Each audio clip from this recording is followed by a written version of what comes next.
यह आदमी निस्संदेह एक प्रतिभाशाली व्यक्ति है। उसने कई लकड़ी के तख्तों को एक फ्रेम में जोड़ा, फिर उसे सुरक्षित करने के लिए दो और तख्तों को क्रॉस करके लगाया। इसके बाद उसने एक होल आरी से दोनों तरफ समान दूरी पर गोलाकार छेद किए। फिर उसने नालीदार प्लास्टिक ट्यूबिंग का एक रोल निकाला और उन्हें बराबर लंबाई में काटा। कुल 9 टुकड़े। उसने लकड़ी के फ्रेम के छेदों में से ट्यूबों को पिरोया। सभी ट्यूबों के सही जगह पर लग जाने के बाद उसने निचली ट्यूब के एक सिरे को एक पीवीसी पाइप रिड्यूसर से जोड़ा। ऊपरी ट्यूबों के अगले सिरे दो कोहनी और एक पीवीसी पाइप के टुकड़े से जुड़े थे। दूसरी तरफ भी इसी तरह जोड़ा गया था। इस व्यवस्था ने एक सतत चैनल बनाया।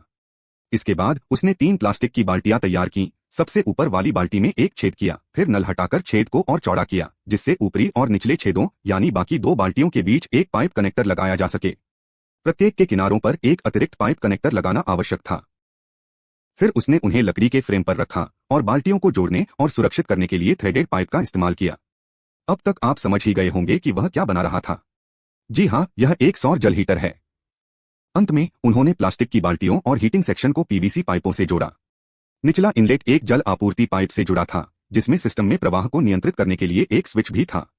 सौर सेटअप द्वारा गर्म किया गया पानी 60 डिग्री तक गर्म हो सकता था, जिससे यह नहाने के लिए बिल्कुल उपयुक्त था। तो आपको उनकी रचनात्मकता कैसी लगी? 10 के पैमाने पर आप इसे कैसे रेट करेंगे?